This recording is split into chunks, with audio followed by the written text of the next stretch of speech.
Hello, good afternoon. You know, relationships are hard no matter where we are in the world, and probably no more so than here in the Philippines. Those that have been watching my videos over the last 6 months, 6 to 8 months, have realized that clearly I've been going through a few challenges, to say the least.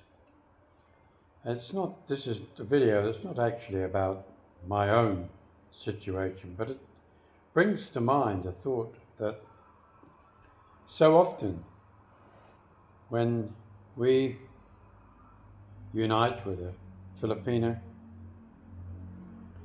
and we embark on a journey together, often they will have children from a previous relationship, and they'll have different kinds of relationships with the rest of their family. But one thing that always amazes me is that a lot of you that contact me talked about, and that is the disappointing result of a relationship breakdown after a foreigner has spent a lot of time and money establishing a future for his or her partner. And it's true to say that when you take the money away from anybody, when you suddenly fall on hard times, that's when you really start to realize how much you've relied on somebody else. And I think that we need, as foreigners especially, need to take into account that by being the breadwinner for so long, the one that's maybe built a home, bought a car, maybe bought scooters, when you're no longer there, those things become superfluous to their everyday need. Often they can't drive cars. They may be reluctant to drive scooters that you were happily able to.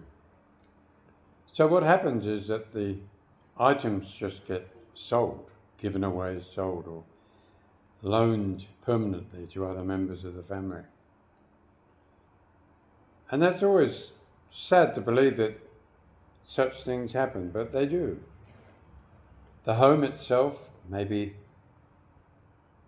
Western style home, is built with certain features in it that would, in the circumstances when there's a foreigner there, continuing to maintain it and to ensure that the built-in features to allow the minimum amount of maintenance to take place remains.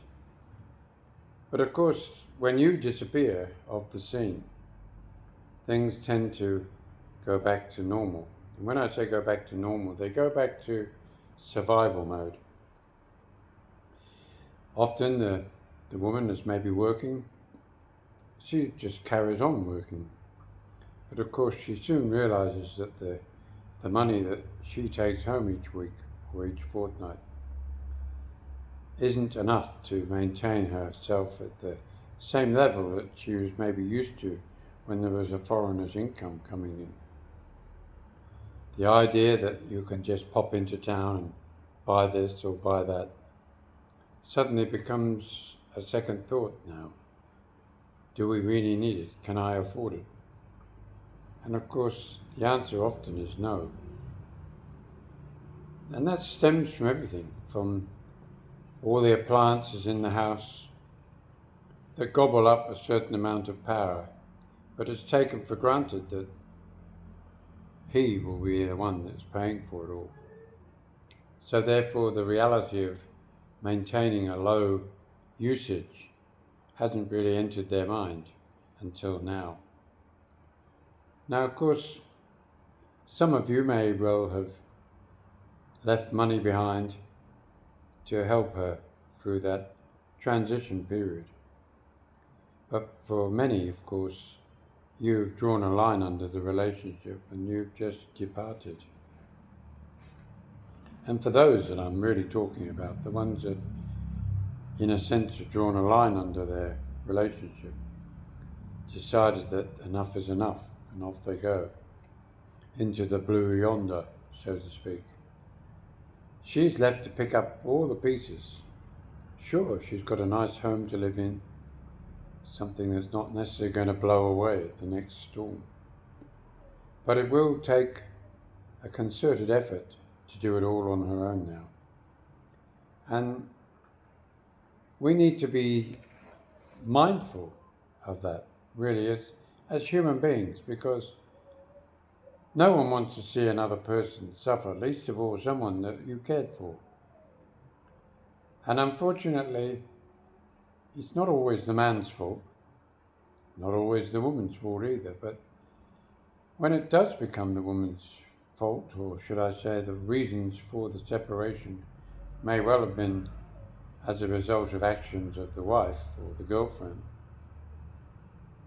are we expected to continue being the supporter of these people until such time as they get on their feet? I would imagine that would be for a very long time, and it would not be something that I would be entertaining as a thought pattern, that's for sure. But the other thing, of course, is that for those that often end up in that situation, some of you have even said that you've gone back. You've taken the gamble of going back to try and sort things out. And of course I can hear the yells in the background. Oh, bloody fool, what's he talking about? Well, each of us have different attitudes towards life, of course. What is okay for me is maybe not okay for you, and vice versa. But there are guys that go back. They feel sort of humbled that they have to go back. They feel under pressure to go back. And by doing so, they take a big risk, because what happens if it happens again? And while they were away, they were getting their lives back together again and realizing what they could have had if things had been just a little different. You know, it's always hard to go back to a house that is starting to show the signs of neglect. Not deliberate neglect, but just through lack of money to maintain it. There's hundreds of homes that you can go down and you think, all they need is a lick of paint, a little tidy up and they'll look fine. But for some, that's a very big ask, especially for a woman maybe with children trying to make ends meet. But we need to be wary of the fact that it might be easier for us because we have the money, and it might be very hard for them, for those that don't have the money, the ones that are left to carry the can, so to speak. I know you can say, well, they're on the better end of the stick. There's a lot of ladies out there that ended up with homes and property that some of you may well be resentful for. But in doing so, you've left them with a big headache. And the thing is that when you wipe your hands of something, you can't afford the time to regret. You can't afford to end up feeling sorry for someone who really is maybe there for her own doing. And I think it's an important aspect because so many of us focus on money. And money is not as important as a good relationship. A good relationship is something that you can rely upon, somebody who is watching your back. Not someone who says, oh, no, I've turned over a new leaf, I'm going to do things differently now. And then you wander back and you find nothing's changed. In fact, it's got worse. So, guys, it is so important that you find the right person in life, somebody who you know is not trying to pull the wool over your eyes again, somebody who is determined to make what life you have left a happy event. It's just a thought for the day. Maybe some of you don't get the message, but I hope that you nevertheless enjoyed my talk. Bye now.